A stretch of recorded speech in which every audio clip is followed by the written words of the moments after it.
ನಮಸ್ಕಾರ ಕರ್ನಾಟಕ. ಇವತ್ತು ನಾನು ನಿಮಗೆ ಒಂದು ಅಂಡರ್ ರೇಟೆಡ್ ಟೂ ವೀಲರ್ ತೋರಿಸ್ತಾ ಇದ್ದೀನಿ.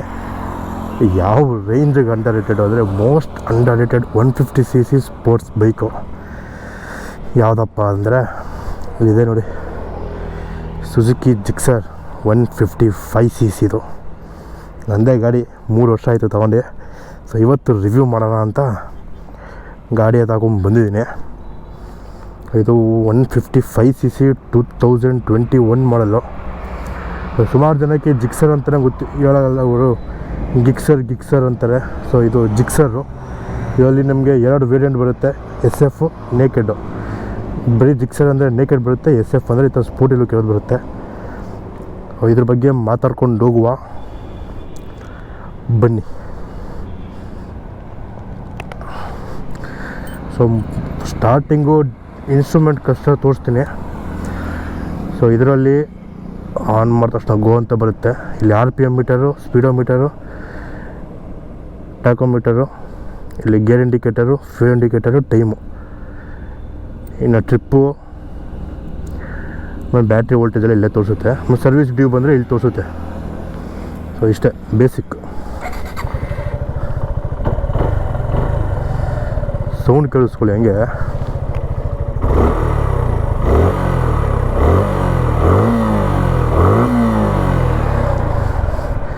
ಯಾವುದೋ ಮಿಕ್ಸಿ ಗ್ರೈಂಡರ್ ತಿರುಗಿದಂಗೆ ಇದೆ ಅವರು ಸೌಂಡೇ ಇಷ್ಟ ಆಗಿಲ್ಲ. ಇದು ಎಕ್ಸಾಸ್ಟ್ ಒಂಥರ ಚೆನ್ನಾಗಿ ಕೊಟ್ಟಿದ್ದಾನೆ. ಇದಕ್ಕೆ ಬಗ್ಗೆ ಮುಂದೆ ಮಾತಾಡುವ ಬನ್ನಿ.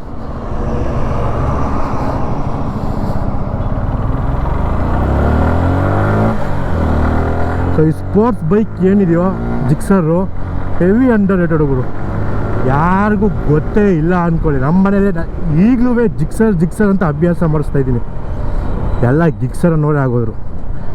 ಈಗ 150cc ಸ್ಪೋರ್ಟ್ಸ್ ಬೈಕು ಅಂದರೆ ಎಲ್ಲರಿಗೂ ಆಲ್ಮೋಸ್ಟ್ ಮೈಂಡಿಗೆ ಬರೋದು R15.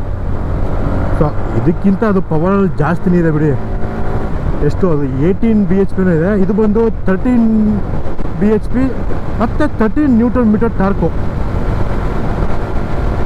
ಸೊ ಬಾಟಮ್ ಎಂಡಲ್ ಅಂತೂ ನಿಮಗೆ ಆ ಪವರ್ ಫೀಲ್ ಆಗುತ್ತೆ. ಮಿಡ್ ರೇಂಜಲ್ಲೂ ಅಷ್ಟೇ, ನೀವೆಲ್ಲರೂ ಓವರ್ಟೇಕ್ ಮಾಡುವಾಗ ಅಥವಾ ಸಿಟಿ ಒಳಗಡೆ ಓಡಿಸುವಾಗ ಪವರ್ ಬೇಜಾನುಗಳು. ಬಟ್ ಈ ಗಾಡಿ ನೀವು ಟಾಪ್ ಎಂಡ್ ಎಲ್ಲ ನೋಡೋಕ್ಕಾಗಲ್ಲ. ನಾನೀಗ ನನ್ನ ವೆಯ್ಟು ಹೆವಿನೇ ಇದ್ದೀನಿ, 3 ಡಿಜಿಟು. ನನ್ನನ್ನು ಹಾಕೊಂಡೆ 100ರಿಂದ 110 ಕಿಲೋಮೀಟ್ರ್ಗೂ ಆರಾಮಾಗಿ ಹೊಡೆಯುತ್ತೆ. ಸೊ ಅದ್ರ ಮೇಲೆ ಪಿಕಪ್ ತಗೋಬೇಕು ಅಂದರೆ ಒಂದು ಲಾಂಗ್ ಸ್ಟ್ರೆಚ್ ಸಿಗಬೇಕು. ಸೊ ಟಾಪ್ ಎಂಡು ಅಂತ ನೋಡೋದಾದರೆ ನಾನು ಇದರಲ್ಲಿ ಟಾಪ್ ಸ್ಪೀಡು ಹೊಡೆದಿರೋದು 120 ಕಿಲೋಮೀಟರು. ಅದು ಲಾಂಗ್ ಸ್ಟ್ರೆಚ್ ಸಿಕ್ಕಿದ್ರೆ ಮಾತ್ರ ಹೊಡೆಯೋಕ್ಕಾಗೋದು, ಇಲ್ಲ ಅಂದರೆ ಆಗುವುದಿಲ್ಲ.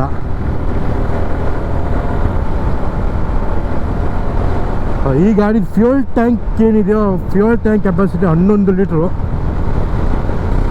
ನಾವು ಕರೆಕ್ಟಾಗಿ ಓಡಿಸ್ತೀವಿ ಅಂದರೆ ಲೀಟ್ರಿಗೆ 50 ಕಿಲೋಮೀಟರು ಮಿಸ್ಸೇ ಇಲ್ಲ ಗುರು. ಇಲ್ಲಪ್ಪ ನಾನು ಮೆತ್ತಗೆ ಎಕಾನಮಿಲಿ ಓಡಿಸಲ್ಲ, ಗಾಡಿ ಈತ್ಕೋತಿದ್ದಂಗೆ ಬಡ್ದಾಡ್ತೀನಿ ಅಂದರೆ 45 ಅಂತೂ ಕೊಟ್ಟೇ ಕೊಡುತ್ತೆ. ಹೆಂಗೆ ಓಡಿಸು 45 ಅಂತೂ ಪಕ್ಕ. ನನಗಂತೂ ಇವಾಗ 50 ಕಿಲೋಮೀಟ್ರ್ ಮೈಲೇಜ್ ಕೊಡ್ತಾಯಿದೆ. ಫುಲ್ ಟ್ಯಾಂಕಿಗೆ 550 ಕಿಲೋಮೀಟ್ರ್ ಬರುತ್ತೆ ಅಲ್ಲ, ನನಗೆ ಬಂದಿದೆ, ಇನ್ನು ಜಾಸ್ತಿನೇ ಬಂದಿದೆ.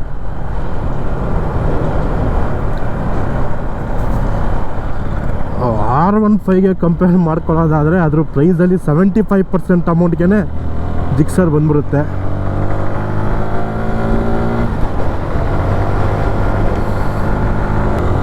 ಸೊ ಇದರಲ್ಲಿ ಫ್ರಂಟು ಬ್ಯಾಕು ಎರಡೂ ಡಿಸ್ಕ್ ಬ್ರೇಕ್ ಕೊಟ್ಟಿದ್ದಾರೆ, ಅಂದರೆ ಫ್ರಂಟ್ ಮಾತ್ರ ABS ಇದೆ. ಸೊ R15ಗೆ ಕಂಪೇರ್ ಮಾಡಿದ್ರೆ ಇದರಲ್ಲಿ ಯಾವ ಎಲೆಕ್ಟ್ರಾನಿಕ್ಸು ಇಲ್ಲ ಗುರು. ABS ಒಂದು ಬಿಟ್ಟರೆ ಇನ್ನು ಯಾವ ಆ ಥರ ತುಂಬ ಎಲೆಕ್ಟ್ರಾನಿಕ್ಸ್ ಇದ್ರೂ ತೊಂದರೆನೇ. ಇದರಲ್ಲಿ ABS ಬಿಟ್ಟರೆ ಏನೂ ಇಲ್ಲ ಗುರು ಇದರಲ್ಲಿ. ಆಮೇಲೆ ಟೈಮ್ ನಿಮ್ಗೆ ತೋರಿಸ್ತಿದೆ, ರೇಂಜು ತೋರಿಸಲ್ಲ, ಏನೂ ಇಲ್ಲ. ಇಷ್ಟು ಪೆಟ್ರೋಲ್ ಐತೆ, ಇಷ್ಟು ಸ್ಪೀಡಾಗಿ ಹೋಗ್ತಾ ಇದೆಯಾ, ಇಷ್ಟು ಕಿಲೋಮೀಟ್ರ್ ಓಡಿಸಿದ್ಯಾ. ಒಳ್ಳೆ ಗಾಡಿ. ಬಟ್ ಇದು ತುಂಬ ಅಂಡರ್ ರೇಟೆಡ್ ಗಾಡಿಗಳು. ಈ ಥರ ಗಾಡಿ ಒಂದು ಐತೆ ಅಂತಲೇ ನಮ್ಮ ಇಂಡಿಯಾದಲ್ಲೇ ತುಂಬ ಜನ ಗೊತ್ತಿಲ್ಲ. ಸೊ ಇದೇನೇ ಅಂದರೆ GSXR 750 ಅಂತ ಒಂದು ಗಾಡಿ ಇತ್ತು, 950 750. ಸೊ ಅದ್ರ ಬೇಸ್ ಮೇಲೆ GSXR ಅಂತ ಜಿಕ್ಸರ್ ಅಂತ ಇಟ್ಬಿಟ್ರು 150 250. ಸೊ ಇದು ಏನು ಅಷ್ಟು ಚೆನ್ನಾಗಿ ಮಾರ್ಕೆಟಿಂಗ್ ಆಗಲಿಲ್ವೋ ಅಥವಾ ತುಂಬ ಸೇಲ್ಸ್ ಆಗಲಿವೋ ಗೊತ್ತಿಲ್ಲ, ಜನಗಳ ಬಾಯಿಗೆ ಬರಲೇ ಇಲ್ಲ ಹೆಸರು. ಜಿಕ್ಸರ್ ಅಂತ ನಾವೇ 2-3 ಸತಿ ಹೇಳ್ಬೇಕು ಅವ್ರಿಗೆ ನಮ್ಮ ಗಾಡಿ ಹೆಸರನ್ನ. ಜಿಕ್ಸರ್ ಅಂತ ಓದ್ತಾರೆ, ಹೆವಿ ತಿಗ ಹೊಡೆದ್ಬಿಡುತ್ತೆ ಅವಾಗ.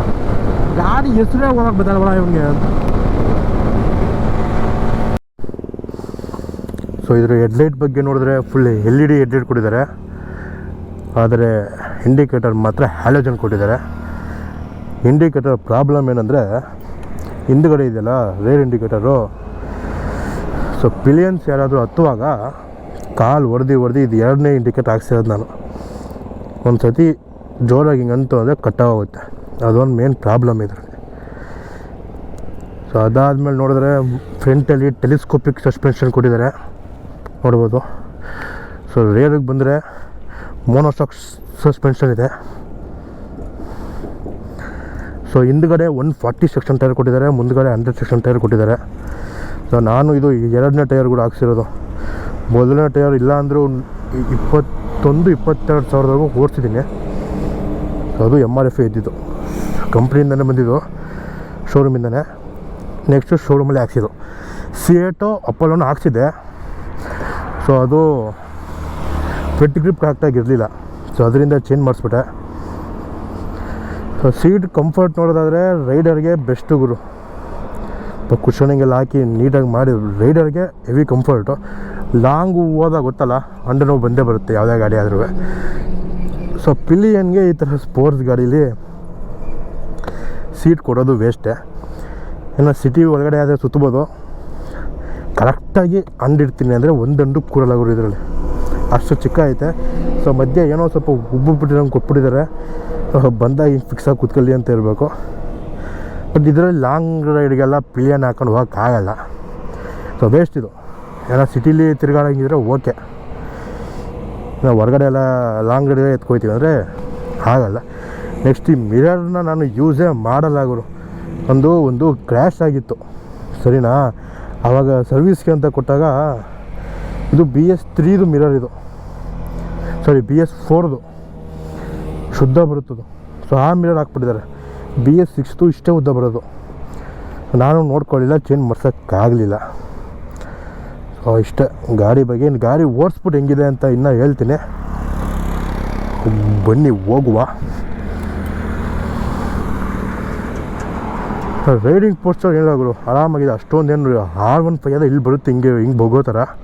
ಸೊ ಇದರಲ್ಲಿ ಅಷ್ಟೇನು ಬೊಗೋಂಗಿಲ್ಲ, ಕಂಫರ್ಟಬಲ್, ಫುಲ್ ಹೆವಿ ಕಂಫರ್ಟ್ ಅಂತ ಹೇಳೋಕ್ಕಾಗಲ್ಲ, ಒಂದು ರೇಂಜಲ್ಲಿ ಕಂಫರ್ಟಬಲ್ ಆಗಿದೆ, ಓಡಿಸ್ಬೋದು.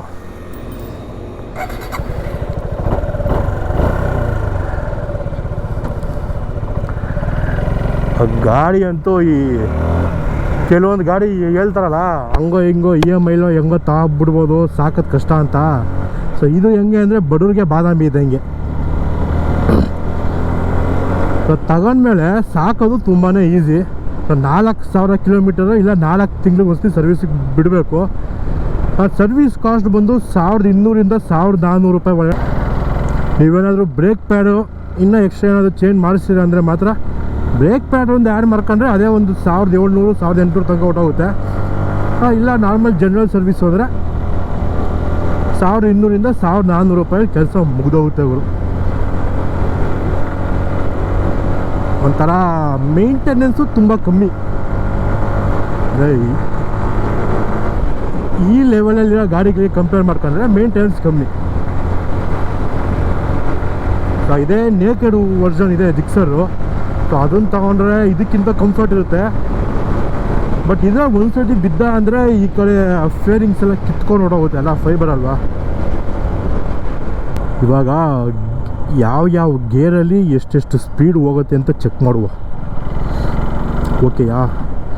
ಸೊ 1ನೇ ಗೇರಲ್ಲಿ ಎಷ್ಟು ಸ್ಪೀಡ್ ಹೋಗುತ್ತೆ, 2ನೇ ಗೇರಲ್ಲಿ ಎಷ್ಟು ಸ್ಪೀಡ್ ಹೋಗುತ್ತೆ, 3ನೇ ಗೇರಲ್ಲಿ ಎಷ್ಟು ಸ್ಪೀಡ್ ಹೋಗುತ್ತೆ ಅಂತ ನೋಡುವ.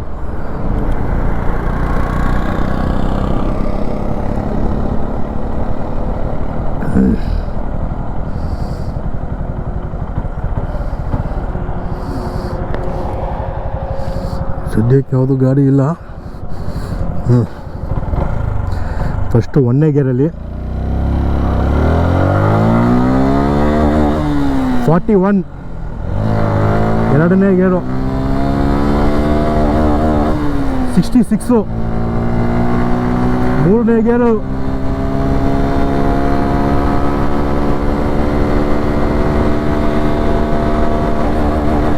88, 4ನೇ ಗೇರು 105, 106. ಸೊ 106 ಗುರು 4ನೇ ಗೇರಲ್ಲಿ. ಸೊ ನೀವು ಯಾರಾದರೂ ಇವಾಗ 2025 ಒಂದು ಗಾಡಿ ತಗೋಬೇಕು ಅಂತ ನೋಡ್ತಾ ಇದ್ರೆ ಜಿಕ್ಸರ್ನ ಒಂದು ಆಪ್ಷನ್ ಆಗಿ ಇಟ್ಕೊಳ್ಳಿ. ಲಾಂಗ್ ಡ್ರೈವು ಓಕೆ, ಶೋಕಿ ಮಾಡೋಕ್ಕೂ okay, city. But mileage budget ಎಲ್ಲ ನೋಡಿ ಒಂದು ಗಾಡಿ ತೊಗೋತೀನಿ ಅಂದರೆ, ಇಲ್ಲ ನೀವು ಬಜೆಟಲ್ಲಿ ಗಾಡಿನ ನೋಡ್ತಾ ಇದ್ದೀರಾ, ನೋಡ್ಬಿಟ್ಟು ಗಾಡಿನ ಬಜೆಟಲ್ಲೇ ಮೇಂಟೈನ್ ಮಾಡಬೇಕು ಅಂದ್ಕೊಂಡಿದ್ರೆ ಜಿಕ್ಸರು ಬೆಸ್ಟ್ ಗಾಡಿಗಳು. ನಿಮಗೆ ಕಣ್ಣು ಮುಚ್ಕೊಂಡು ತೊಗೋಬೋದು. ಅದೇ ಪ್ರಾಬ್ಲಮ್ ಅಂದರೆ ಟಾಪ್ ಸ್ಪೀಡು ಅಥವಾ ಟಾಪ್ ಎಂಡಲ್ಲಿ ಪರ್ಫಾರ್ಮೆನ್ಸ್ ಇರೋದೇ ಇಲ್ಲ. ಇದು ತೋರಿಸಿದ್ನಲ್ಲ 90, 100 ಆದಮೇಲೆ ಗಾಡಿ ಅಳುತ್ತೆ ಮುಂದೆ ಹೋಗೋಕ್ಕೆ. ವಿಡಿಯೋ ನಿಮ್ಗೆ ಇಷ್ಟ ಆಗಿದ್ರೆ ಲೈಕ್ ಮಾಡಿ, ಇಷ್ಟ ಆಗಿಲ್ಲ ಅಂದರೆ ಖಂಡಿತ ಡಿಸ್ಲೈಕ್ ಮಾಡಿ. ತಪ್ಪಾಗಿದ್ದರೆ ಕಮೆಂಟ್ ಮಾಡಿ, ಸರಿ ಮಾಡ್ಕೊತೀವಿ. ಇನ್ನು ಯಾರಾದರೂ ಸಬ್ಸ್ಕ್ರೈಬ್ ಮಾಡಿಲ್ಲ ಅಂದರೆ ಸಬ್ಸ್ಕ್ರೈಬ್ ಮಾಡ್ಕೋಬೋದು. ಹಂಗೆ ಪಕ್ಕದಲ್ಲೇ ಬೆಲ್ ಐಕಾನ್ ಇದೆ, ಕ್ಲಿಕ್ ಮಾಡ್ಬೋದು. ನಾನು ಹಾಕೋ ವೀಡಿಯೋಸ್ ಎಲ್ಲ ನೋಟಿಫಿಕೇಷನ್ ಬರ್ತಾ ಇರುತ್ತೆ. ಈ ಗಾಡಿ ಬಗ್ಗೆ ಇನ್ನೇನೆ ಅಥವಾ ಈ ವಿಡಿಯೋದ ಬಗ್ಗೆ ಇನ್ನೇನಾದರೂ ಡೌಟ್ ಇದ್ದರೆ ಕಮೆಂಟ್ ಮಾಡಿ, ನಾನು ಖಂಡಿತ ರಿಪ್ಲೈ ಮಾಡ್ತೀನಿ ಅಂತ ಹೇಳ್ತಾ ನಾನು ಸಿಗ್ತೀನಿ ನಿಮಗೆ ಇನ್ನೊಂದು ವೀಡಿಯೋದಲ್ಲಿ. ಅಲ್ಲಿವರೆಗೂ ಟಾಟಾ, ಬಾಯ್ ಬಾಯ್.